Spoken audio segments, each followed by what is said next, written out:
All right, let's look at the odds to win Offensive Rookie of the Year and Defensive Rookie of the Year this season from FanDuel. Ashton Jeanty is the favorite on offense at plus 270. Abdul Carter the favorite on defense at plus 250. But Travis Hunter is top three in both, plus 750 on offense, 10-1 on defense. So with that in mind, let's bring Ryan Wilson in here to play some NFL rookie fact or fiction. Ryan, with those odds you see, Travis Hunter, he could technically win both. It is possible, but does he have a legit shot at winning both? Fact or fiction? Hey, Chris, good to see you. I'm going to go with fiction only because even though Travis Hunter played 85% of the snaps on both sides of the ball for Colorado, which sounds insane to say out loud, that cannot be his game plan going to Jacksonville. They traded up from 5 to 2 to get a wide receiver to pair opposite Brian Thomas Jr. and to give Trevor Lawrence a weapon. I don't think you can take that player who has a chance to be T. Higgins or Jaden Waddle or Jordan Addison in terms of being a legit number 2 that gets a high-powered offense going even more and make him a defensive back, even though he is arguably CB1, and it's not even a tough argument to make. I think what you do is focus on offense first, and then you sprinkle them in for some plays and defensive packages, which incidentally is the exact opposite of what we were saying all fall of how he might be using the NFL. But now it's the number 2 overall pick, Chris. Offense first, and then defense secondarily, at least in year 1. So I think it's fiction that he'll win both, although if you told me that he did, I could also buy that. Only player picked ahead of him, Cam Ward by the Titans, who have a win total of 5.5. Fact or fiction, Ward will lead them to more than 5 wins and go over the total. Vegas is pretty good at what they do. I'm going to go over. I'm going to say fact. Don't feel great about it, but I have a lot of faith in Cam Ward, and I think the Titans have done enough to fix that offensive line, to surround Cam with some legit downfield threats and some of the guys that they drafted. But historically, history is not on the side of young quarterbacks, and Cam Ward in this case. They average about 3 wins per season, in addition to 8 starts. So if you extrapolate that out over 16 games, it does get you to 6 wins. Don't feel great about it. And their schedule isn't easy. In case you're wondering, Chris, I'm sure you were. I had them beating the Colts, the Seahawks, the Pats, and Saints at home. Not all those are layups, especially when you're picking first overall. And then winning against the Jags and the Browns on the road. And that's a tough 6 to get to. I'll go fact. They get over 5.5 wins.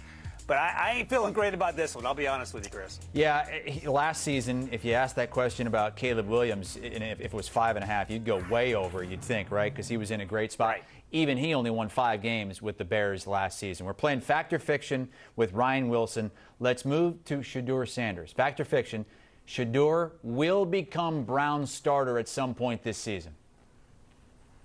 Fact. And last year, Chris, in 2024, 59 different quarterbacks made at least one start in the NFL. That works out to about 1.8 quarterbacks per team. And that means the backup got an opportunity to play, and we'll see if Shedeur gets a chance to start. I think he does. Now, there are currently 4 or 5 quarterbacks, if you include Deshaun Watson, on the roster in Cleveland. I'm not convinced Kenny Pickett will be there when the season begins. Joe Flacco is probably going to be the starter.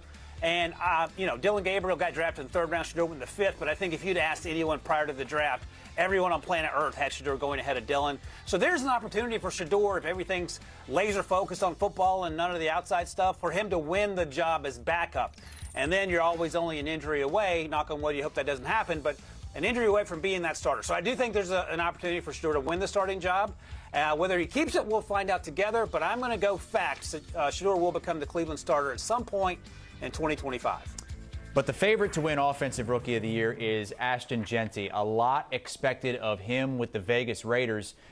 There has not been a rookie running back to rush for over 1,500 yards in 9 years. Zeke Elliott was the last to do that back in 2016. Fact or fiction, Jeanty will rush for over 1,500 yards his rookie season.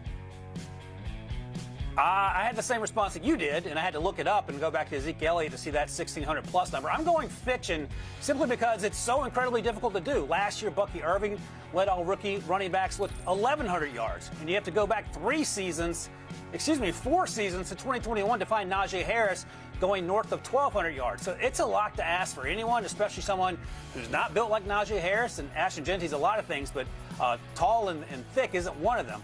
Bijan Robinson and Jahmyr Gibbs a few years ago both rushed for just over around 950 yards. So with Brock Bowers on this team, with Geno Smith on this team looking to throw the ball, I don't think there's going to be an opportunity.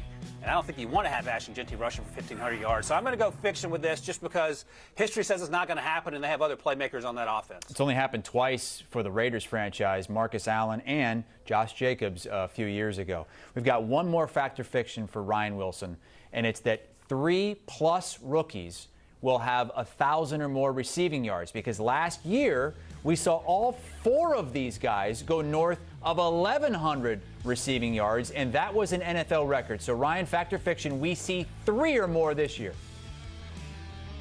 I'm going to go fiction, Chris, and Brock Bowers sneaks in there as a tight end, but he is one of the best players in the NFL, hands down, no matter the position he plays. I'm going fiction for a couple reasons. Number one, when we look at this wide receiver class in the 2025 class, the top guy, Ted McMillan, probably comes off the board anywhere from 11 to 15, and that's after, I think, 4 of those wide receivers already went, including Rome Odunze, who wasn't on this list. After Ted, you have Emeka Egbuka and Matthew Golden, the other 3 first-round picks, and they're all going to systems, Carolina, Tampa Bay, and Green Bay, where they're not going to be the number 1 guy. Maybe Carolina is the exception, but I don't think Bryce Young is going to put up enough yards to allow Ted McMillan to make up for this fact or fiction we're trying to figure out here. I'm going to go under that number just because there aren't the race horses as wide receivers in this first-round class like there were a year ago. Now, if you told me that 3 tight ends balled out, got over 1,000 yards, then you got into the technicality. I'll go fiction. I don't think it's going to be that many. Okay, so the only 2 facts from Ryan are for the quarterback. Shedeur Sanders will start at least a game for the Browns. Cam Ward will go over the win total with 6+ wins for the Titans. Ryan Wilson can be heard and seen right here on CBS Sports Network on With the First Pick. They're going to go tomorrow, Tuesday, and Thursday, noon Eastern time, as they start to answer burning questions for each and every division. Tomorrow, it's the AFC South and the AFC North with Ryan Wilson and former GM Rand Carthon.